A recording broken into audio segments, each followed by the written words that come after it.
YNW Melly is under some serious heat from the law and is certain that he's going to get life. Some of the things he did are already so bad, so let me break it down for you. Number 6. The life of YNW Melly. Come on.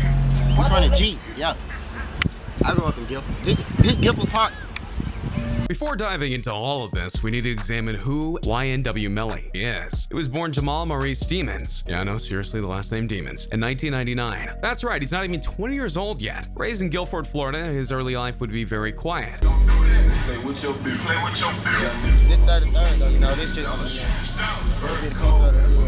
But it was clear at a young age that he wanted to make music, and so at the age of 15, he went to SoundCloud and started to upload songs. He then got enough attention to start making more and more of them, but trouble would soon start to arise for him because when he was 16, he went and got himself into an incident involving weapons. While he himself didn't hurt anyone, he did partake in it, and that was enough for him to be taken into prison. However, that didn't stop his love of music. In a way, it enhanced it, and while he was actually behind bars, he released his first EP in the form of Collection Call. Many noted that his style was a mix of various other singers in the genre, not uncommon for a young rapper to do before he finds his own voice. Fast forward to 2018, he released even more tracks that help him grow his name, but this one, his biggest by far, was a track called Murder on My Mind. To this day, it's his most streamed song and easily his most controversial, but more on that in a bit. His fame grew so much that he actually worked with Kanye West on a song called Mixed Personalities. Despite his budding music career, he continued to get into trouble with the law, and that has casted a very dark shadow on him and his life, which now puts him in the situation that he finds himself in right now. But the kicker here is that there's little doubt that this is all his fault. Number 5. The crime that'll put him away. They're also accused of, as you said, staging this crime scene to appear as though it was a drive-by. Diving into his life sentence is a bit tricky because there's a bunch of factors. So let's talk about the one that honestly got him arrested, and it'll be a key part of his life sentence that he's very likely going to get. It all started on October 26 of 2018 when YN Melly went to the hospital to get help for 2 of his friends. Or more accurately, he had his friend Cortland Henry go to the hospital to get help from 2 of his friends, Anthony Williams and Christopher Thomas Jr. According to Cortland, he and his friends were out driving in town in the early parts of the morning after a recording session when they were caught in a drive-by. According to him, a car pulled up to the passenger's side of the car and unloaded. Though Cortland was unharmed, the others were most definitely not. Upon reaching the hospital, the 2 passed away. At first, this very likely looked like a crime that was a drive-by, but certainly details didn't add up, like how the car seemed to be relatively undamaged outside of only 8 holes. Now, Cortland didn't even have a scratch on him, and most importantly, the way that Williams and Thomas Jr. were even hit. But one of the biggest tipping points was that a shell casing was found inside the car. When a weapon is discharged, a shell of it will either fly backwards or to the side, not in front of the weapon, or even in close proximity. It would have never have ended up in the car if this was the case of a drive-by, and in this case, the left rear side of the car, which is the opposite side of where the holes were located. Investigating further, the evidence showed that Cortland Williams, Thomas Jr., and YNW Melly were getting into that car. And guess who got into the back left seat? That's right, YNW Melly.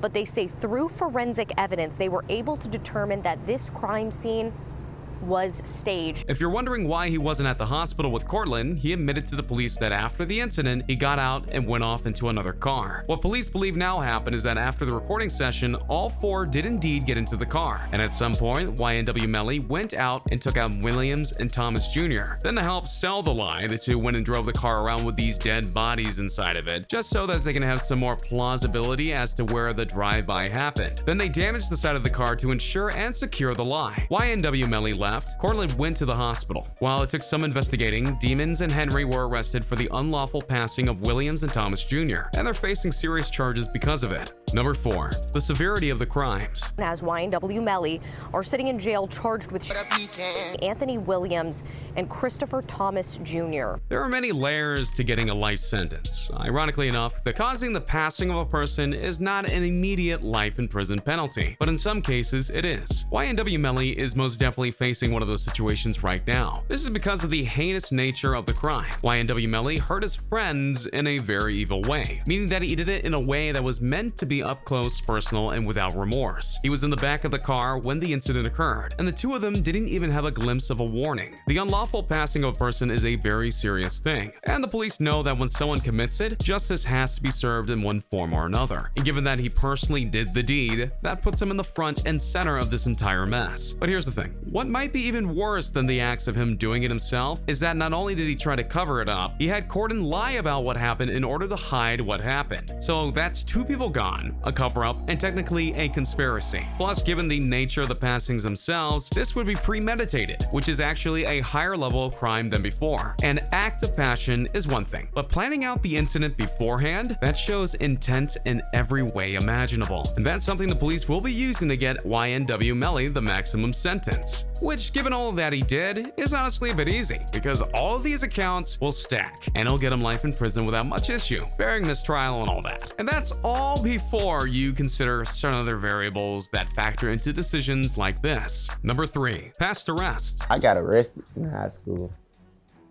but I got my GED really in jail. As I briefly touched upon at the beginning of this video, YNW Melly is hardly innocent at all. And I don't reference the crime he only committed recently. He's been doing a lot of crime since he was 16. That's a big deal when it comes to rendering a sentence on a person. In the case of YNW Melly, he was already convicted a felon because of the previous incidents, and that was only when he was 16. So while it's true he's served his time, that doesn't mean he's learned his lesson, because he was arrested multiple times even after that. But why does it matter what happens in his past? Shouldn't it be the immediate past and present that the police focus on? And yeah, in some cases that's true. But here it's a case of showing the career path of YNW Melly, because this proves that he's been a repeated offender, and that escalation is within his nature. He went from petty charges to serious crimes. His lawyer can't argue that he's never had crimes like this in the past, because he's already been convicted for them. Plus, he's not in a good standing in the eyes of the laws anyway. Plus, his not so good standing in the eyes of the law will make the judge deem that harder punishments are necessary. As I noted earlier, crimes do stack up. He's committed 4 different crimes from this particular arrest, and when you consider the 2 arrests he's already had before, that would technically make this his 3rd strike, which means that any leeway he may have gotten in terms of punishment is now gone. Plus, if you can believe it, that's still not the end of it. Number 2, another passing. Remember what I said about escalation? Well, a new report has surfaced saying that both YNW Melly and his buddy, Cortland, may have been involved in another incident, this time involving a sheriff's deputy. This particular incident happened back in 2017 in Guilford, Florida, where YNW Melly lives. While not connected before, evidence from the current case seems to tie back to that previous case, and that has opened up an investigation into that matter. Perhaps given their current situation, they might be able to shed some light on this case, said a sheriff. You might think that this is a far-fetched claim to try and even get more evidence on YNW Melly, but there's eyewitness accounts of the two being in Guilford at the time, and some even saying that it was public knowledge. What's more, there was likely more than just YNW Melly and Cortland. There's been reports saying that there was a group of people discharging weapons in an area, and one of those who went and struck the deputy, taking his life in the process. Now, granted, this isn't proven just yet. However, if it is proven that he was involved in part or in whole, it'll be yet another charge on his account, and this would most definitely secure himself on the top of the list in regards to getting life in prison.